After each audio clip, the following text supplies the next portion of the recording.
Good morning, students. Today we start chapter number 5, that is separation of substances. That means कि हम जो different substances होते हैं उसको separate कैसे करते हैं. In our daily life, there are many instances where we notice a substance being separated from a mixture of materials. So, यहाँ पे क्या बताया गया है? In our daily life, in our routine life, there are number of substances which are separated. So, यहाँ पे एक word use हुआ है instances. That means कि examples. यहाँ पे एक example दिया गया है. Tea leaves are separated from the liquid with a strainer while preparing tea. और यहाँ पे उसकी एक फिगर भी दिखाई गई है, फिगर नंबर 5.1. तो यहाँ पे क्या दिखाया गया है कि with the help of strainer क्या करते हैं, टी को सेपरेट करते हैं और उसके बाद जो सॉलिड पार्टिकल्स होते हैं जो स्ट्रेनर में होते हैं उसको थ्रो कर देते हैं और जो लिक्विड होता है जो कप के अंदर होता है उसको हम एज अ टी ड्रिंक करते हैं. Grain is separated from stalks while harvesting. तो यहाँ पे क्या बताया गया है कि जब भी हार्वेस्टिंग करते हैं हम, जब भी हमारा क्रॉप है वो रेडी हो जाता है फॉर दी हार्वेस्टिंग, तो at that time what we are doing, what farmer is doing, जो स्टॉक्स होते हैं उसको ग्रेन से सेपरेट करते हैं. Then milk or curd is churned to separate the butter. तो ये प्रोसेस तो हमको पता ही है. Our mother is repeatedly doing the same. क्या करते हैं, जो मिल्क और कर्ड है उसको with the help of blender और हाथ की हेल्प से भी क्या करते हैं, चॉप करते हैं to separate the butter. As we learn in chapter number 3, we get cotton to separate its seed from the fiber. तो हमने fibre to fabric chapter number 3 में देखा था कि what is the ginning process. Ginning process क्या थी कि ginning is the process where cotton seeds are separated from fibres. तो ये क्या है, गिन है, वो भी क्या है, वन टाइप ऑफ सेपरेशन है जिसमें से कॉटन और कॉटन सीड्स को सेपरेट किया जाता है. Perhaps you might have eaten salted दलिया और पोहा. हम हमारी रूटीन लाइफ में ब्रेकफास्ट में पोहा दलिया ईट करते हैं. So at that time, if you found that it had chilies in it, you may have carefully taken them out before eating. तो उस टाइम पे उसमें सपोज़ ग्रीन चिली होती हैं तो हम क्या करते हैं, वो ग्रीन चिलीज़ को निकाल के वो जो पोहा और दलिया है वो खाते हैं. तो this is also one kind of separation. Suppose you are given a basket containing mangoes and guavas and asked to separate them. तो क्या करेंगे हम, what would you do? Pick out one kind and place them in a separate container, right? तो अगर हमको mangoes और गुआवास को separate करने का बोला जाए तो हम क्या करेंगे, एक कंटेनर ले लेंगे, उसमें सारी मैंगोज़ है उसको पिक करके वो कंटेनर में डाल देंगे. तो कैसे होगा, बाय दिस वे हम मैंगोज़ को सेपरेट कर लेंगे और जो हमारा गिवन कंटेनर था उसमें क्या रह जाएंगे, गुआवास. तो ये भी क्या है, this is also one type of separation. Seems easy, but what if the materials we want to separate are much smaller than mango or guavas? तो यहाँ पे हमने जो सेपरेशन बोला इन द केस ऑफ मैंगोज़ और गुआवास वो कैसे थे, बड़े पार्टिकल्स थे तो जिसको हम इजीली सेपरेट कर सकते हैं. But in the case of smaller one, तो उस केस में हम कैसे करेंगे, say for example someone ask you to separate wheat and rice.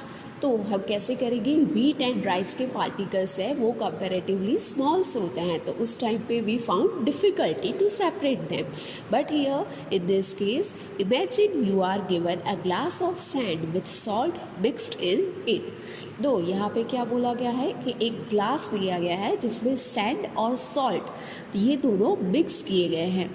तो अब हमको क्या करना है, we have to separate sand और salt particle.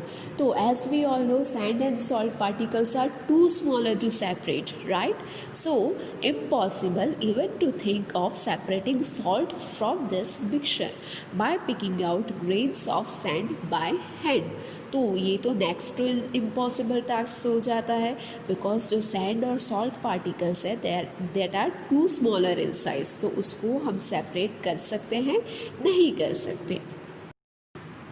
Activity number 1 is in column 1 of table 5.1 are given a few processes of separation.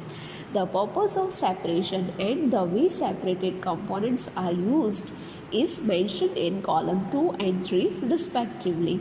However, the information given in column 2 and 3 is jumbled up.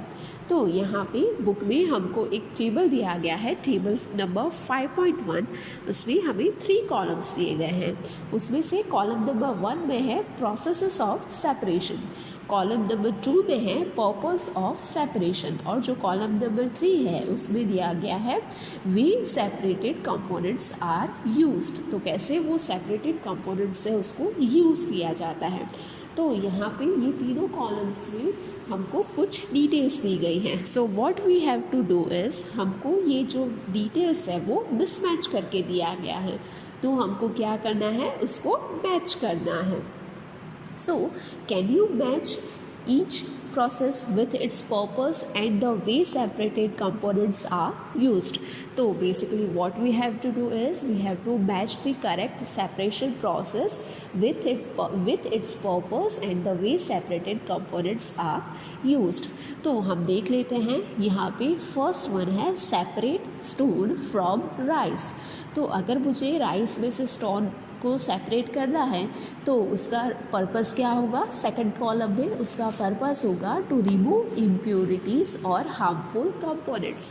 Because जो stone है वो क्या है, harmful है, तो हम क्यों उसको सेपरेट करते हैं, उसको इम्प्योरिटी और हार्मफुल कंपोनेंट्स से रिमूव करने की, ये जो है हमारा बेसिक पर्पस है. नाउ कैसे, so we throw away the impurities. What do we do with the separated components? So जो स्टोन है जो हमने सेपरेट किए हैं उसको हम क्या करते हैं, we throw away the impurities. तो ये हो जाएगा हमारा कॉलम नंबर 3 में आंसर हो जाएगा we throw away the impurities. Now second separation process है churning milk to obtain butter. तो इसका पर्पस क्या है, सो कॉलम नंबर 2 में क्या आएगा, to separate 2 different but useful components. तो यहाँ पे हम क्या करते हैं, 2 डिफरेंट कंपोनेंट है उसको सेपरेट करते हैं, बट यहाँ पे दोनों कंपोनेंट है वो यूजफुल है. बिकॉज आफ्टर सेपरेशन हमको क्या मिलेगा, अपर सरफेस पे वी गॉट बटर, तो बटर भी यूजफुल है, और नीचे लोअर सरफेस पे जो लिक्विड होगा वो क्या हो जाएगा, बटर मिल्क हो जाएगा, तो बटर मिल्क भी यूजफुल है. नाउ अब हम उसके साथ क्या करेंगे, so we use both the components. तो आपका थर्ड कॉलम में क्या हो जाएगा, उसका यूज़ क्या हो जाएगा, we use both the components. और थर्ड और लास्ट सेपरेशन प्रोसेस है separate tea leaves. That means कि आफ्टर मेकिंग टी, जो टी लीव्स है उसको हम कैसे सेपरेट करेंगे, क्या पर्पस है, तो उसका पर्पस है to remove non useful components. Because जो टी लीव्स हैं वो क्या है, अभी यूज़फुल नहीं है. बिकॉज जो हमने चाय पत्ती डाली थी, चाय पत्ती ने ऑलरेडी आफ्टर मेकिंग टी उसका कलर ले लिया है, उसका टेस्ट ले लिया है. तो अभी जो चाय पत्ती है that is of no use. तो हम इसको किसके पर्पस के लिए रिमूव करते हैं, to remove non useful components. और उसके साथ हम क्या करेंगे, उसका यूज़ क्या करेंगे, we throw away the solid components. Means की जो चाय पत्ती है वो क्या है, सॉलिड पार्टिकल्स है और वो अभी यूज़फुल भी नहीं है, तो हम उसके साथ क्या करेंगे, उसको हम थ्रो कर देंगे. सो बाय दिस वे मैंने आपको टेबल नंबर 5.1 के करेक्ट आंसर दे दिए हैं, और यहाँ पे आपको इमेज में भी जो टेबल दिखाया गया है वो भी विद द करेक्ट आंसर है. तो आप इसको एक बार जो टेक्स्ट बुक में गिवन टेबल है उसके साथ मैच करके अच्छे से अंडरस्टैंड कर लीजिए. We see that before we use a substances, we need to separate harmful or non-useful substances that may be mixed with it. Sometimes we separate even useful components if we needed to use them separately. तो यहाँ पे हमने table में क्या देखा कि हम separate करते हैं, क्या सेपरेट करते हैं, हार्मफुल केमिकल्स होते हैं, हार्मफुल सब्सटेंसेस होते हैं, और इसके साथ साथ जो नॉन यूजफुल सब्सटेंस है उसको हम सेपरेट करते हैं. बट समटाइम्स हम इवन यूजफुल जो कंपोनेंट्स होते हैं उसको भी सेपरेट करते हैं. इन the case of churning milk to obtain butter, the substances to be separated may be particles of different size और मटीरियल्स। तो यहाँ पे हम जो सब्सटेंस को सेपरेट करते हैं उसके जो पार्टिकल्स है उसका मटेरियल और साइज है वो डिफरेंट होते हैं। This may be in any 3 states of matter, solid, liquid और गैसेस। जो सेपरेशन करते हैं उस टाइम पे जो हमारे पार्टिकल्स होते हैं, जो मैटर होती है, ये तीनों जो स्टेट्स होते हैं उसमें से कोई भी स्टेट की हम मैटर यूज़ करते हैं। So how do we separate substances mix together if they have so many different properties. तो अब हम देखेंगे कि सपोज़ जो हमारा सब्सटेंस है जो मिक्स हुआ है और जिसको हमें सेपरेट करना है उसके पास डिफरेंट प्रॉपर्टीज़ है। तो based on the properties how can we separate a substances, so that we will see in the next part. I hope now you all understand the basic introduction of separation of substances.